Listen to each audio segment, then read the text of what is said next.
mas mga ka-sweet life, for today's video ay yung mga kaganapan ng birthday ni Ate Aska. Ngayon lang natin na-upload sa sobrang kabisihan ng lola nyo. At eto nga yung simula ng ating mga kaganapan. Ipapasilip ko sa inyo. Ito yung saan dumating yung ating mga kamag-anak na galing Marilao, Bulacan. Shout out sa kanilang lahat ng mga Codizal family. At yung mga tagaluto natin na sila Ate Bebang at si Ate Angge at sino pa ba yun? Si Chuchay.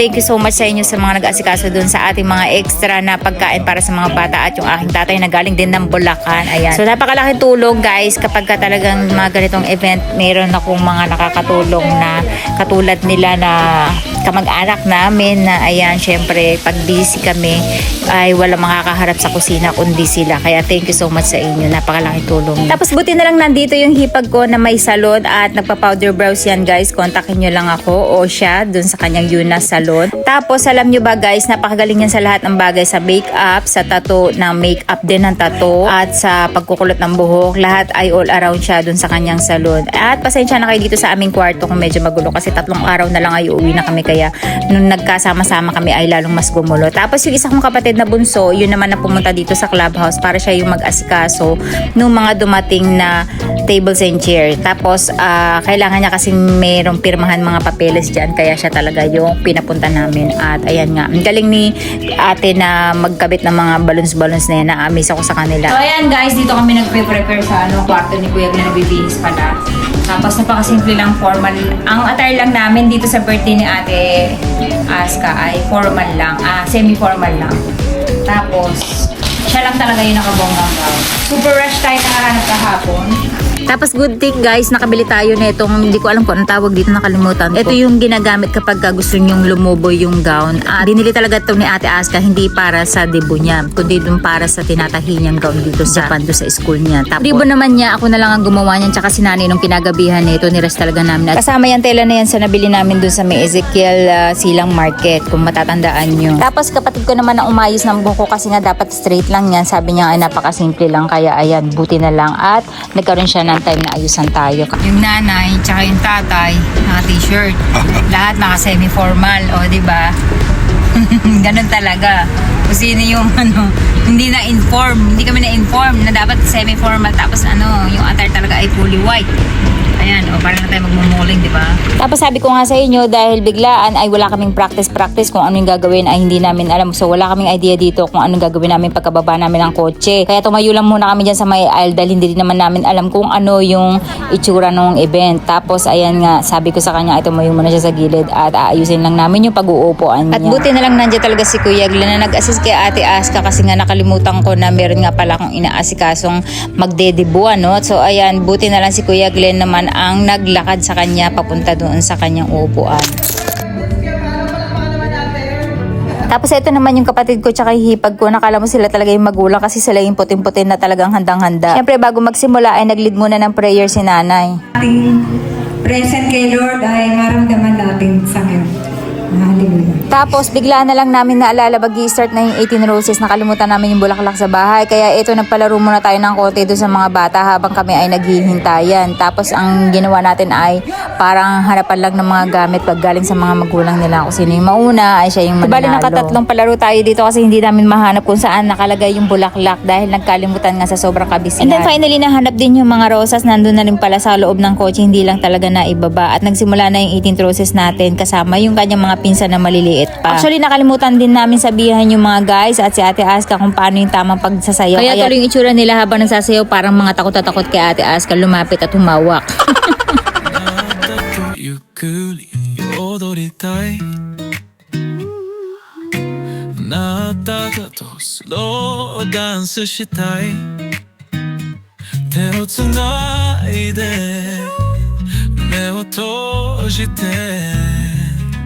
音に身を任せてあなたとゆっくり踊りたいこれがずっと待ってた曲だね今こそ君に伝えて心の中で感じていることずっと言えずにいたけどあなたとゆっくり踊りたいあなたとゆっくり踊りたい手をつないで閉じて音に身を任せてあなたとゆっくり踊りたい腰に手を回して僕らの体もリズムに乗ってそしてゆっくり肌が触れ合うずっと願ってたこの瞬間あなたとゆっくり踊りたいあなたTapos ang sumunod naman ay yung 18 candles na kung saan yung mga pinsan ko at mga kapatid tsahin at kami-kami lang din. Pagkakataon na lang sa buhay, sana lumaki ng Blessing, maging mabuti ka, may tawag sa Diyos. and then our blessings to come. So, stay pretty as you want. Thank you so much. Many more birthdays to come. Maging mabuti kang bata. Hanggang sa pagtanda mo. Oh. Ako pagtanda mo. Lumalala. Ulit sa pamilya nyo.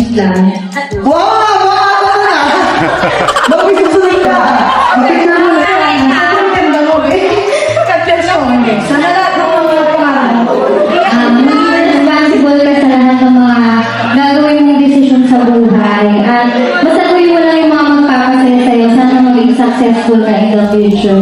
Happy birthday. Maging humble ka lang. Tsaka pagkabayan ka ng Panginoon sa lahat ng journey mo. Happy birthday! God bless! Kahit nasa right age ka na, at magkita na successful sa buhay mo. Happy birthday, Asa. Wishing you a happy and a good life. Stay pretty and stay humble. Enjoy your day. More blessings to come. I wish you the best and this doctor brings you success and happiness and always stay blessed. Happy birthday po, Ate Asa. Love you po. Birthday ng future mo. Tapos maging ano ka. Sumikat ka pa. Tapos sumunod ka sa mga magulang mo. Yun lang. Happy birthday ulit. Wish ko sa'yo is matupad mo lahat ng wish mo. Yun lang. All the best in life. Sana mo kayo masuk. Love you. Wow, sila. Kung ano yung pangarap mo, sundin mo at kung yun ang papasaya sa'yo, go lang. Love you. Ano, sundin mo lang lahat ng utos ng mama mo. Kasi para sa'yo. Sa ngayon kasi feeling mo okay naman mo. Pero pagdating ng panahon ko, nag-rest. Happy birthday. Alam mo yung wish ni Angel sa ni Tita Bebe mo? Ayun sa akin. Ayun nga, kung saan ka magiging masaya, sundin mo yung puso mo. Kung ngayon sa ngayon, lagi kayo nag-aaway ni Mama at ni Papa mo. Ano kami? Yung mga kakuwagang bateryo. Pagkakara mo ito, gamit ako mo yun. Kaya, mira iba, tapos na yung tulog. Sabi naman ako daw sabi. Ano, muna yata na ng magani. Ito pa mo. At ito pa kayo ka. Ito mo, ilo yun. Muna yata na. Lewas de.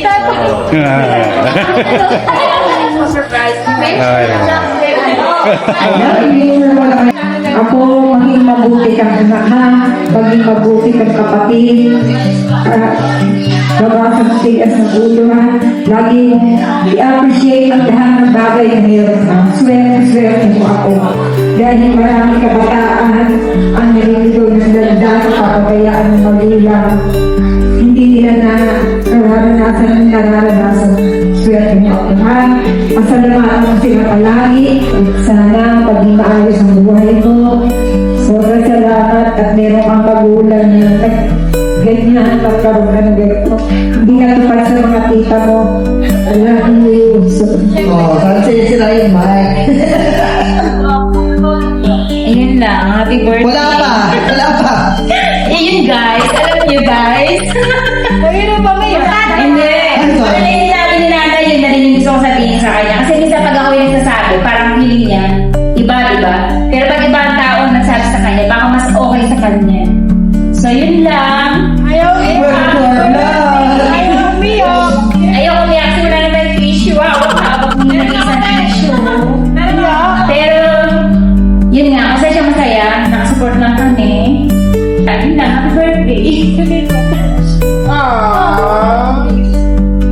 Birthday, Aska. More blessings and stay healthy palagi. Pakinig sa atin kayo mga. Okay? Ate, wish you all the best and huwag akong naman boyfriend. Yun lang.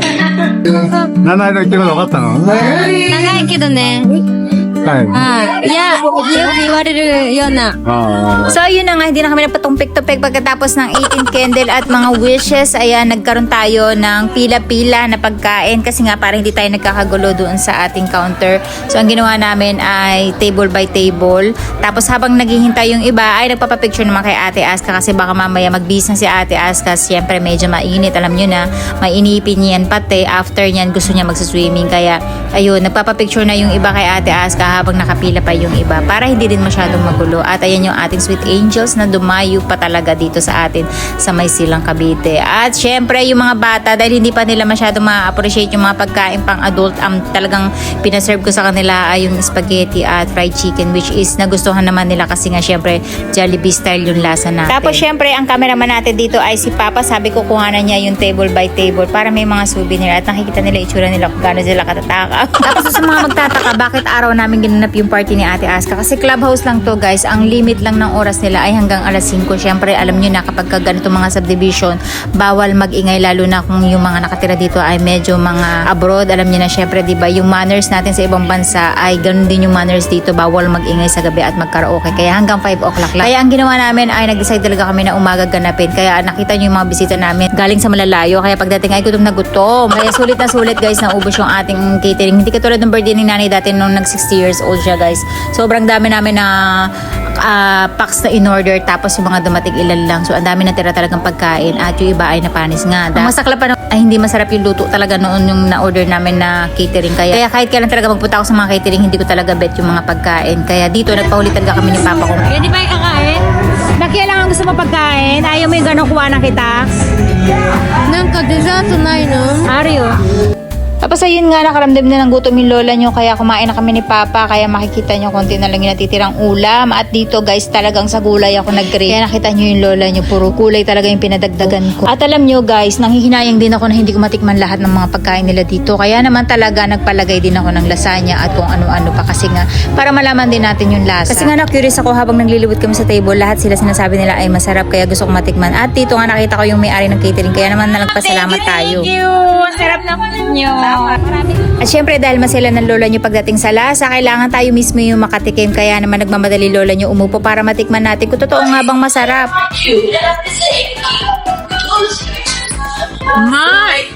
Alam. Ang sarap guys! Totoo lang guys, wala talaga akong masabing iba dito kundi masarap kasi talaga namang masarap lalo na yung kanilang lasagna at yung kanilang chicken teriyaki, the best, pati din yung kanilang gulay na ay panalo. Talagang malalaman mo guys sa lasa pa lang na hindi talaga siya tinipid. So ayan guys, umuli tayo ng kanin kasi akala ko kanina gutom, hindi ako gutom. Tapos ay natin ko lang sa pagkain nila, yung ulam nila the best, parang pang aristokrat talaga yung lasa. Super sarap. At dito lang yan kay GFFS. Diyan tayo nag-rent ng catering. Super sarap na kanilang food. Hindi kayo magsisisi, promise. First time ko nag-rent ng catering na nakain ko yung pagkain. Kaya nagpahuli ko kasi hindi ako mahilig sa catering dahil hindi ko dahil yung mga lasa. It's either hindi masarap, parang kulang siya sa ricados. Pero the best to guys. Dito lang yan sa GFFS. Ayan. Ako na bang sabi sa inyo, hindi kayo mapapahiya dito sa lasa. Kahit nila ng bisita nyo. Wala magsasabing hindi masarap. Masarap talaga. Thank you. Super talaga. So ayan guys, hindi kami sponsored nito, hindi rin kami binayaran. Kaya lang gusto ko sila talaga i-promote kasi talagang masasarap yung pagkain nila. At nasa sa inyo na guys kung anong gusto nyo yung team. Sila na lang bahala mag-ayos kung ano yung mga request nyo at napakaganda ng mga servisyo nila rito. Kaya sila na lang ang kontakin nyo sa kanilang Facebook account kung saan IGFFS ang pangalan. Bukod sa masarap ay napakamura lang ng kanilang service at syempre mapapaganda nila ang inyong venue, depende rin sa budget nyo. At napakadali din naman nilang kausap kung kayo ay may mga request. At ito naman yung mga kuha nila bago magkainan. Kung makikita nyo sa mukha ni Ate Aska ay talagang mukhang gutom na siya pero walang magagawa dahil siya yung celebrant. Alangan namang makuuna siyang kumain kaya kinakailangan ay magpa-picture muna lahat sa kanya. Pero super na-enjoy naman niya dito and then ito naman yung sabay-sabay niyang binulo yung mga candle nung tayo ay nag 18th wishes.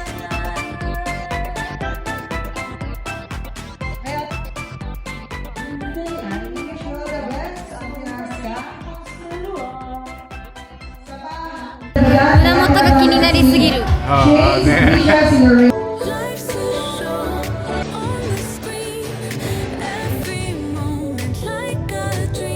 Kahit malayo sila, thank you, thank you.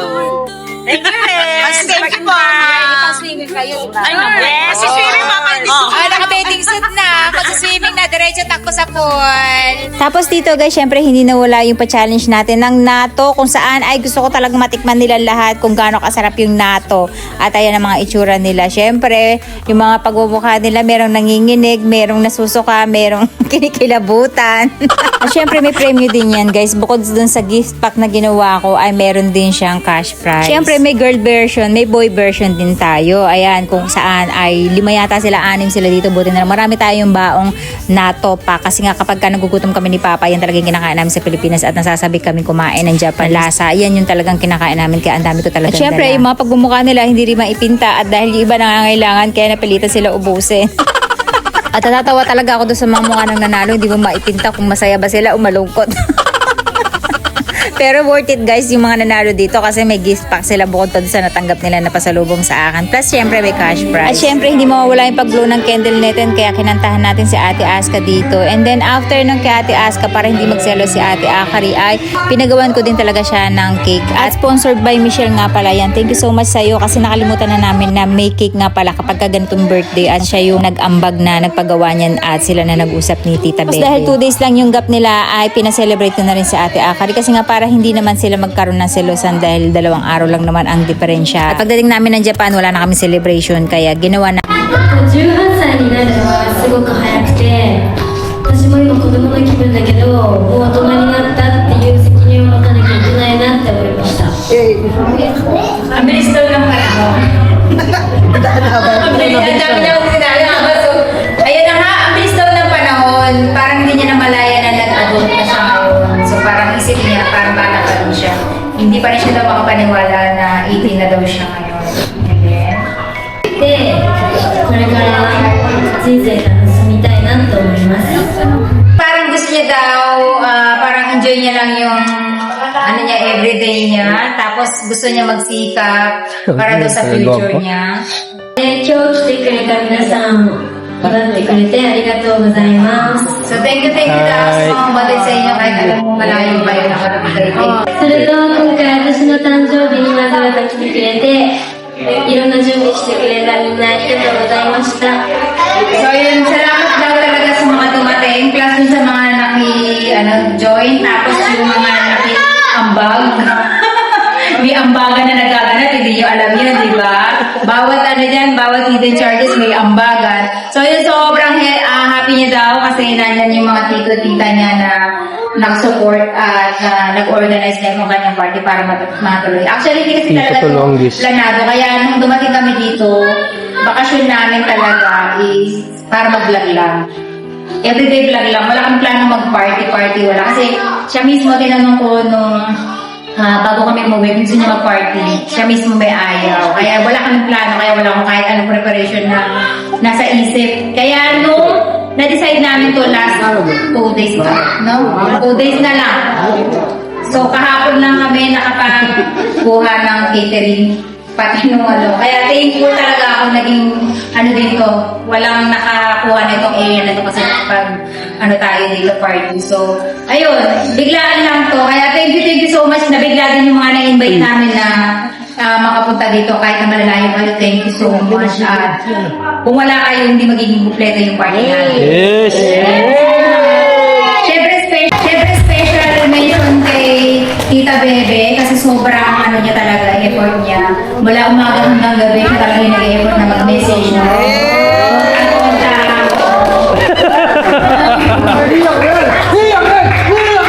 So yun ang mahirap yung makikipag-coordinate ka dun sa mga kailangan ng tao. Tapos sila nanay na nandyan na ayan, lagi nakasupport sa paglilinis ng bahay, pagluluto, paglilinis, ayun. Sila, sino pa ba? Si Kuya Pepe, si manager, na siyempre, wala yan, si Mama Niling. Si Mama Niling din, ayan, nabinigla tayo, nabigla din siya kasi hindi niya alam na may ambaga. Oo. So, ayun. Pati kay Michelle, thank you naman. So ayun, magpapasalamat din nga pala ako kay Beba kasi nandiyan sa atin. Kasi talagang ano, kasi Angge, hugas ang plato. Saing na saing. Thank you so much sa inyo, Ge.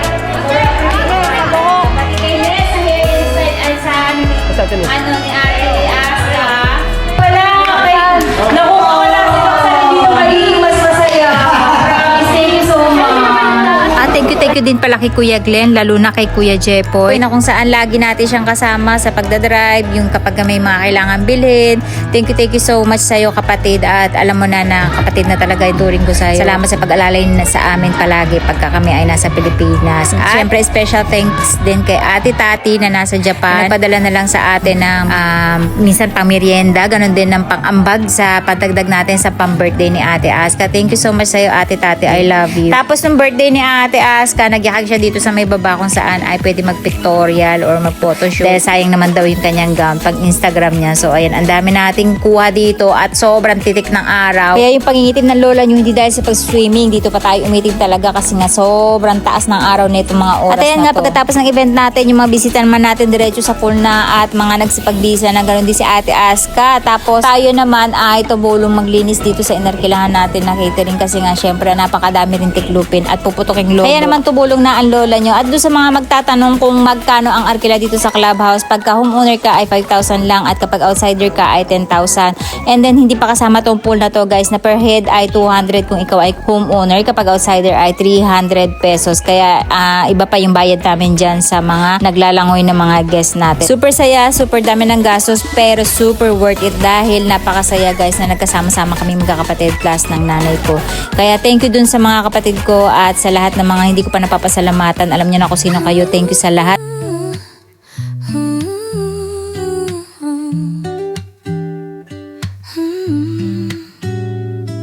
Sunrise paints the city gold. A gentle breeze, a story told. Sipping coffee slow and deep. The world still slumbering in sleep. Sweet life, moments like these. A quiet peace, a gentle ease. No rush, no worry, just the flow. Sweet life, watch it grow. Birds are singing in the trees, a symphony upon. Like at subscribe na po kayo. Binabasa namin lahat ng comments. Nakakagana talaga. Salamat. Kita-kits sa next video.